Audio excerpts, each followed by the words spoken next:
Nagbabalik ang PTV Sports at ngayong araw makakasama natin ang bagong Philippine Sports Commission Chairperson, Mr. Pato Gregorio, isang veterano sa sports leadership. Sa ilalim ni Pangulong Ferdinand R. Marcos Jr., naging priority ang pagpapalakas ng sports sa bagong Pilipinas. Sa pamumuno ni Chairperson Gregorio, inaasahang lalawak pa ang mga ito para sa mas matibay at inklusibong sports development. Welcome to the program, Chairperson Patrick. Thank you, thank you. Ano lang, mas maganda Chairperson Pato. Pato, okay. Mas maganda yun. Okay po. Sir, maraming salamat po for your time this morning. Unahin ko na po yung question natin. Last year, sa SONA po ng ating presidente, nabanggit po niya ang revival of grassroots and sports for all programs. Chairperson Pato, paano mo i-assess yung impact ng leadership ni PBBM sa progreso ng Philippine sports, particular na sa grassroots development? Well, talagang very exciting, when you have a president like President Marcos who leads the development of sports in the country. Yung itinataguyod niya, pinag-uusapan, talagang minomotivate yung mga national athletes, hindi pwedeng mabagal tayo sa pag-implement. Hindi pwedeng nagtiteka-teka tayo. Meaning, ibig sabihin, yan yung kasabihan sila, we have to hit the ground running. Kasi sinabi na ng mahal na Pangulo So ang importante, makita ng lahat ng tao na tama nga naman, let's develop sports kasi ang sports gives you a healthy nation, a healthy citizenry. So kung yung mga batang yan, imbis na nagsi-cellphone, lumabas ka at you take up a sport. So ako, I am very happy bilang chairman ng PSC and sinisigurado ko na talagang itataguyod natin ito. Chairperson Pato, sa ilalim din ni Pangulong Marcos, nakita natin yung malakas na pagbabalik ng grassroots sports, like Palarong Pambansa. And apart from that, meron tayong PSC-led na programs tulad ng Batang Pinoy. The Philippine National Games, yung Indigenous Peoples Games, played a vital role in the athlete discovery, of course, and sports inclusion. Meron ka bang mga plano para palakasin pa at i-expand itong mga key national events moving forward? Yes, marami tayong plano dyan. Thank you for asking that question. Kasi kung i-drawing mo yan, kung kumuha ka ng papel at i-drawing mo, makikita mo may gaps, may putol yan. Parang marami lang siya, Palarong Pambansa, Batang Pinoy, Indigenous Games, papunta sa elite program. Pero makikita natin, may gap yan. Kumbaga ba sa ngipin na may butas, kailangan pastahan yan. So what am I trying to say? Nung plina-plot natin yung programs na yan, ang talagang totoong pinagsisimulan ng atleta, hindi naman Palarong Pambansa. Ang totoong pinagsisimulan yan, interbarangay. Hindi ba? Yung magpapaalam ka sa magulang mo, Tay, may laro ako sa interbarangay. Yan ang simula niyan. Kasi pag nakuha ka sa Palarong Pambansa, magaling ka na Hindi ba? So, ibig sabihin, gap, interbarangay gap, pagtibayin natin yan. Kasama natin dyan yung DILG, Secretary John Vic Remulla. Nag-usap na kami niyan. Idikit mo ngayon sa school sports. Di ba? Kasi yung interbarangay, school sports, kailangan yung mga eskwelahan, public and private schools, tinutuloy nila yung programa kasi doon sila mamimili ng Palarong Pambansa. Hindi ba? So kausap na rin natin si Secretary Sani Angara. At sinabi natin, tulungan ko ho kayo. Sabi ko kay Yusek Garma, tulungan ko ho kayo. Plot ho nating mabuti to para i-connect natin. After Palarong Pambansa, meron kang Batang Pinoy para naman doon sa mga hindi nakasali sa Palarong Pambansa at yung mga hindi rin nakakapag-aral. So nandun yung Ngayon, pagpunta mong kolehiyo, ang dami ng sport na wala. Yes po. Di ba? Wala yung weightlifting. Wala yung gymnastics. Wala yung golf. Nawawala na siya. So ngayon, puspusan ng ginagawa ko to talk to our friends in UAAP, NCAA, kausapin natin ng CESAFI, kausapin natin dun sa batay mga prisa, para makonect natin yung gap, papunta sa elite. Yun yung sinasabi natin, we have to connect the sports value chain. Pag na-break yan, nawawala sa landas. Kausap ko ngayon mga kaibigan natin sa NCAA, UAAP. Sinabi nila, yung mga mahusay mag-gymnastics pagbata, alam mo saan pumupunta? Sa cheer dance. So when you introduce in the UAAP and the NCAA gymnastics, babalik lang uli yan. So meron ka ng cheer dance, meron kang gymnastics. Yun ang kailangan natin gawin. Nadadivert po. No? So it's a comprehensive program. Exactly. Yes po, kasi yun nga din po yung napansin ko. Bilang isang atleta, after palarong pambansa hanggang high school, ano yun yung susunod? Wala tayo nun for college. Exactly. So it's a really good platform po. Yes. At sana ma-move forward natin yan, lalo na para sa mga atleta nating, marami tayong mga athletes from the south, from the provinces, na hindi nabibigyan pa ng pagkakataon to shine in their respective events. Yeah. Having said that, ituloy ko na yung kwento kasi para maintindihan nila na this is a very exciting program. Dahil utos to ng presidente, when I came in, I saw an audit report from Malacanang that says, Philippine Sports Commission, why don't you have regional training centers outside of Metro Manila? Which is very, very true. Talagang, ako nga, kinalibutan eh. Oo nga naman, di ba?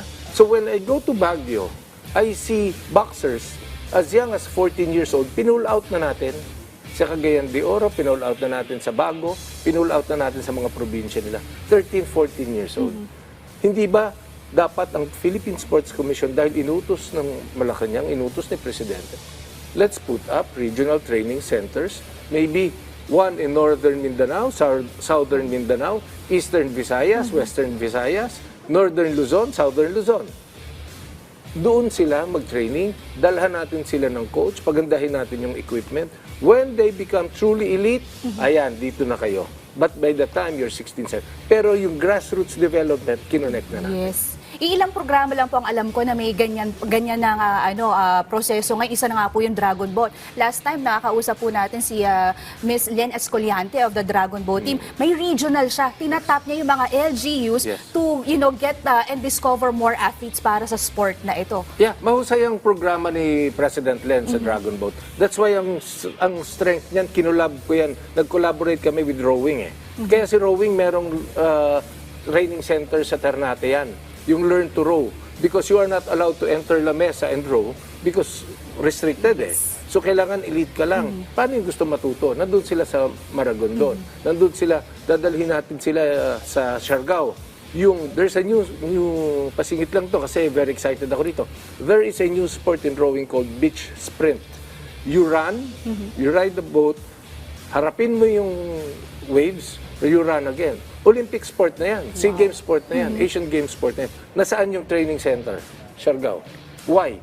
Who are the best boat riders sa malakas na alon? Hindi ba yung surfers? Yes. So tomorrow, I'm flying to Siargao to meet with the good governor of Surigao, Governor Lindon. Yan ang pag-uusapan namin.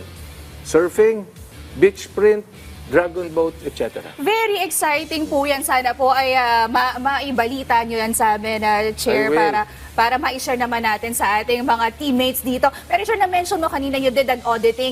Si Pangulong Ferdinand Marcos allotted 1.1 billion invested in sports. Ngayon, how will you ensure na yung momentum na to masustain? Ano pa yung plano mo to allocate future funding para naman mas lalo pang mag-benefit yung mga atleta natin? Number one, yung welfare, athletes' welfare. A few weeks ago, we gave them the 5,000 peso across the board. Na-realize namin na a lot of athletes, if you don't have a medal, you earn 10,200. Saan naman pupunta yun sila? Kawawa naman, di ba? And ginawa natin talaga ng paraan yan with the support of the commissioners of the PSC. We approved right away. That 10 million pesos a month benefits 2,000 people.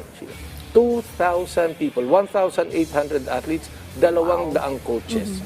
At pinag-aaralan natin ngayon kung paano natin lalagyan ng program na magkaroon na tayo ng National Youth Program. Kasi ngayon, puro elite tayo. Pero ang dami nang nakaabang na youth eh.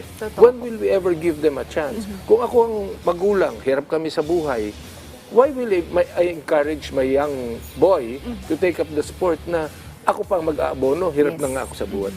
That has to be part of the PSC's role. That has to be part of the PSC's program. Yan ang gagawin natin. Pero Chair, kwento ko lang sa'yo, with the number of national athletes na nakatrabaho ko at nakakwentuhan ko, more than, the money na kailangan nila, it's the passion really that, drives them to continue training, to continue competing, kahit na alam nila na may pagkukulang o kailangan pa nila ng suporta. Sa tagal ko sa sports, no? I've been Secretary General of Basketball, boxing, rowing, almost 20 years na yan. Mas importante sa akin that before they fight and before they compete, wala silang problema sa pamilya.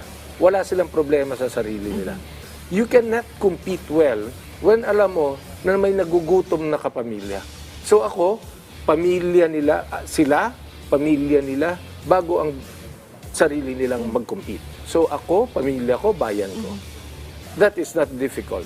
If we know how to bridge the gap and mawala yung mga kumbaga ba kuro-kuro or yung bigat ng damdamin dahil may problema si nanay, may problema si tatay. Pero Chairman, ang masasabi mo, dahil sa mga atleta na nakakapag-uwi ng gold medal at recognition nitong mga nakaraang Olympics, nakaraang Asian Games, maraming bata ang nai-inspire at nai-motivate to become an athlete. Why?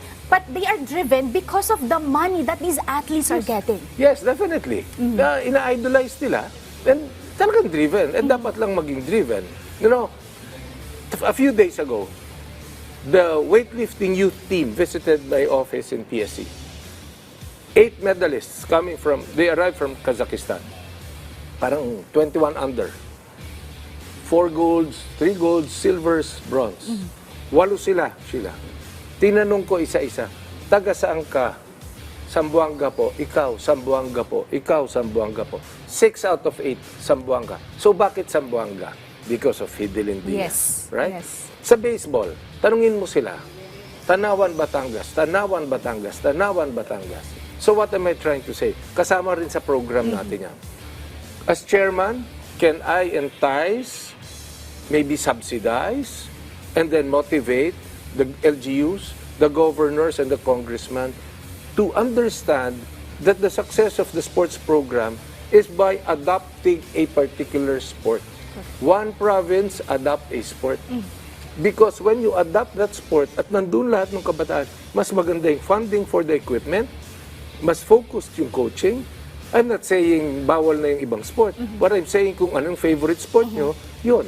So many years ago, when we won the bronze medal in Barcelona and din kay Mansueto Velasco, taga saan ba lahat ng boxers? Taga Bago City. Yes. Ngayon, taga saan ang karamihan ng baseball? Batangas. Pag tinanong kung bakit, pumunta ka sa Batangas, lahat ng open field, baseball field. Diba? Pumunta ka sa Zamboanga, 150, 200 weightlifters. Unbelievable, right? Yes. So if we can identify, sabihin na lang natin, 50 provinces adopting a sport. Tutulong si PSC, tutulong ang mahal nilang congressman, tutulong si governor.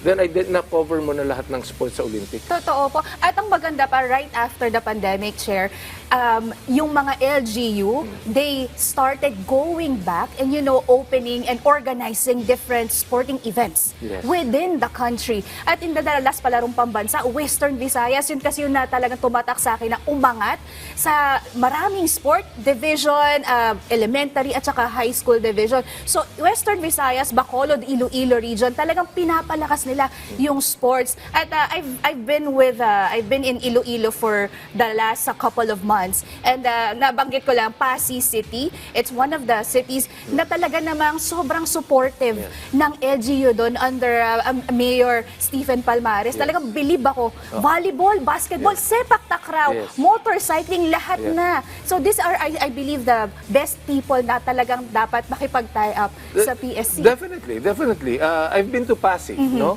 Naglaro minsan dyan yung school team ko, yung UP. So nakita ko na yan. Nakita ko yung program nila dyan. Nakita ko yung program sa Bacolod with Congressman Albi, Mayor Gregorio Sataya, former Mayor Monico Pentebella. They're putting up their new Coliseum. Nandun ako sa palarong pambansa. Nakita ko yung ginawa ni Govmat. Right. Nakita ko yung bagong Candon Coliseum. Soon I will visit din yung Chavit Coliseum. So, pag plinat natin yan, when your Coliseum, lagyan mo ngayon ng regional training centers na nandun ang mga weights room, nandun yung mga equipment for their particular sport. It will proliferate very, very fast. Now, lagyan mo ng coach, lagyan mo ng guidance, lagyan mo ng budget. Then, before you know it, Ayan na. Yun na yung keys eh. Yun yung keys. Pero now, Chair, President Marcos has always pushed for sports to be an inclusive and unifying force. How do you plan to promote inclusivity and the broader participation in sports under your leadership? Well, I have always believed, no, tagal akong officer ng MVP Sports Foundation, tagal akong corporate person under the group of Mr. Chairman Pangilinan. And we have always believed, sports is a great equalizer. Hindi ba? Walang mahirap, walang mayaman sa sports. Ang Pilipino masaya, di ba? Ang atleta masaya. Gawin mong masaya atleta, mananalo, ang Pilipino masaya. Hindi ba? Kaya yung bagong program ko sa BSC, Happy, H-A-P-I. Happy ang atletang Pinoy. O, di ba? Yes, Ayos totoo ba? po. Bago yun, Yeah, maganda. Maganda, happy at maraming ibig sabihin yan, Chair. Nabanggit mo na nga kanina with yung recent na 5,000 monthly allowance increase ng ating mga atleta. Ano pang other financial or welfare support na plano mong i-implement? Well, you know, that 5,000 is, if you compute that, that is 60,000 per year. Napakalaking dagdag sa isang buhay ng isang atleta at kanilang pamilya. Nire-review natin ngayon yung allowances nga for the youth. Sooner than later, we will implement yung bagong mga catering services para hindi na lumabas yung atleta at bumili ng pagkain across the street. Baka kung ano pa mangyari dyan, gabi na, o umuulan, di ba? So, pinapaspasan natin lahat yan. So, basta sa akin, yung welfare ng atleta, isa sa pillar yan ng pagiging chairman ko. Isa sa pillar siya. So, ano lang yan, para malinaw. Hindi naman marami eh. Kasi 3 years tayo rito. Athletes welfare, facilities upgrade and facilities management that includes regional training centers, hindi ba? And sports tourism. Because I believe na mapupromote mo yung Pilipinas kung mag-host ka ng sporting events, but at the same time, it is actually cheaper than bringing all these athletes abroad. Let them compete here and let the Filipino people enjoy. Totoo po yan. At syempre sana at makaging partner kami para maipamahagi ang magandang balita niya lalo na sa ating mga atletang Pinoy. Siyempre naman. Yes po. Chairman, ano naman po ang short-term and long-term goals ninyo as the chairperson of PSC? How do you see the role of President Marcos ongoing para matulungan kayong ma-achieve lahat ng ito? Sa akin, wala naman po akong tigil sa pag-develop ng short-term programs, no? Very clear po ang talagang sinabi ni Pangulo, take care of the athletes and improve the facilities, di ba? Yan po talagang tinataguyod natin yan. So yung allowances, yung food and nutrition, yung training programs, yung participation. This December, we will send the biggest delegation to the Southeast Asian Games, 1,600. Yan po ay pinag-usapin namin ng POC President Bambol Tolentino. Why am I for it? Bakit ko iniisip magastos ba ito, wag na lang? Or padala natin? Ako po pabor. Bakit po? Eh yan na nga lang ang pinaka-first step sa international competition ng isang atleta. Pagbabawal mo pa, magdadalawang isip ka pa. When can they ever compete? When will they develop the skill? When will they develop the confidence na kaya ko tong Thai na to, kaya ko tong Vietnamese na to? Give them the chance, expose them. Kasi doon mo masasala kung sino talaga pwede for the next level, Asian Games, and then the Olympics and the World Championships. So, 1-6, then that is if that is not the proof that President Marcos really supports Philippine sports, hindi ko na alam kung ano pa. Yan. Why? We just average 300, 500. Pinakamalaki yata natin, 800. Now it doubles. Why? To give all these athletes an opportunity to perform and to compete against their Southeast Asian counterparts. Yes, ang sarap naman pakinggan. But meron pa po ba kayong plano paano pa i-strengthen yung mga partnerships? Kanina nabanggit niyo po yung partnerships with the different LGUs, different institutions like CHED, like DEX, and of course, yung private sector, something na talagang ini-encourage ng ating Pangulo. Nabanggit niyo kanina, Chair, yung bagong facility sa Baguio na dinonate sa PSC. Well, yes. You know, nung tayo ni-appoint nung July 1, nung inikot natin lahat ng facilities, Rizal, PhilSports, talagang very bad state, I must say. But nandiyan naman yung budget na pwedeng ilaan to improve all these facilities immediately. Diba? Nandiyan po ang kasama natin, ang katulong natin ng PAGCOR. Napakalaking tulong. Nandiyan po ang PCSO. Nandiyan po ang Customs. para tumulong. So, lahat po yan nagbibigay ng contribution to Philippine sports. It is now my responsibility to assure them and to show them and to show the President and to show the Filipino people that I'm taking care of this fund. And nakalaan sa tamang paraan at tamang programa. So yan ang ginagawa ko. So yung pag-rehab, para kailangan maramdaman rin ng taong bayan yan, di ba? So nire-review namin, ano ba ang mga pwedeng facilities na pwede nating i-share sa mga citizens at sa mga school varsities. Kasi hindi naman 24/7 mag-training ang national athlete. Yes. So baka pwede naman nating pag-aralan. So maybe in the next few days, in the next few weeks, we will do that. Mabalik lang tayo sila sa Baguio. Yung Baguio, they had, PSC Baguio, they had a 40-year-old gym equipment there. May nagpunta ng national boxing team ng Japan doon. Ang nirasunan lang ng mga dati nating kasama, under renovation yung gym. Pero that was the actual gym. Pag pumunta ka dun sa barbell, sa weights, makikita mo, may nakalagay gintong alay. Pinatago ko na nga eh. Ilalagay talaga natin sa sports museum natin yon. Kasi bakal pa. The weights now, heavy ano na yan, di ba? Plastic na yan, para pag hindi na maingay pag binuhat mo. So, ibig sabihin, last July 25, the MVP Sports Foundation donated close to 3 million in world-class facilities. Wow. World-class curved treadmill, weights, and everything that you've got. Ngayon, yung 35 na boxers natin, nandun na. Happy na sila. Ang isusunod natin dyan, yung track and field oval, tsaka yung football field sa Baguio. In cooperation and in collaboration with the good Secretary of Education, Sani Angara. Kasi sportsman rin si Sexani Yes. So sabi ko nga, I will not miss this chance. I will really not miss this chance. Definitely po. It's a really good start, lalo na marami din tayong national athletes na nasa Baguio. Yes, more than 200. Yes, ang dami nila doon, and I've met some of them, at talaga naman pag talagang atleta ka, iba yung drive, iba yung passion eh. Pero do you have any other plans on how to, ensure na itong mga atleta natin ay patuloy na magsashine sa international stage? Any other programs that you're planning to help them reach that, Olympic level performance? Well, ano yan? They present to us a work program every year, no? Tapos pinag-aaralan natin yung gaps, yung nabi-break yung value chain. Isa, sa gagawin natin by 2026, pinapasubmit lang po natin yung mga NSAs, is a national championship per sport. What do I mean by a national championship per sport? Huwag po natin i-bundle under one 3, 4-day, 5-day event. Diba? Bakit po? Para maging proud yung mga LGU partners natin. So when we have a national championship in basketball, in football, in chess, in weightlifting, and sepak takraw, ang ilalagay mo ngayon dyan yung probinsya nila. Diba? It's a PSC organized national championship program per sport. Anong month yan? Saang lugar yan? Then we organize it. If you have 50, 60 national championships, then everybody will be so busy. But more than that, you give them an opportunity to represent their LGU. Right. Yung emotional attachment ng Pilipino, Iba, grabe. opo. Iba laban dyan. Totoo. So bigyan kita ng example. Maglaban sa football, Bacolod versus, kunyari lang, Iloilo. Palagay mo, Mahirap na yan, palagay mo, hindi puno yan. Yeah, puno Diba? yan, opo, Now, definitely. What is now, because my background is also marketing, what is now the benefit of this? We let this youth play, we let them compete, dapat viable sa mga nanonood. Why? Because ang plano po natin dyan, we want the NSAs to start earning money so they can manage their own funds. Right.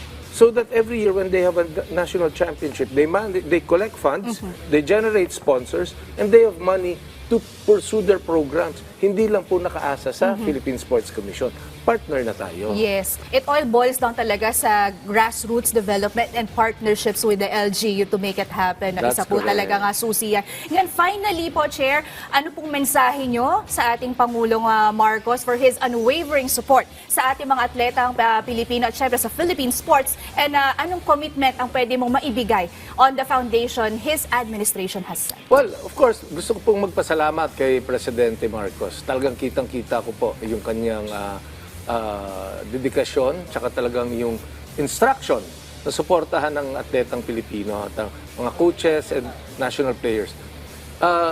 Dapat lang na binigyan niya ako ng talagang tiwala na i-manage itong Philippine Sports Commission, talagang 24/7 job to. Walang Sabado at Linggo rito. Walang baha, walang kung ano mang Bagyo. ulan. Kailangan, I will take care of my athletes. Pangako ko naman po kay Presidente yan when I assumed office. And hindi po ako titigil, hindi po kami titigil sa commission because it is a responsibility to make Philippine Sports Commission a professional, talagang admired commission.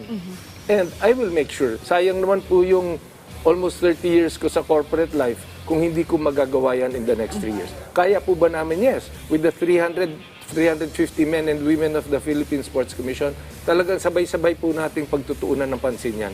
And all of that because we see the support of our President Bongbong.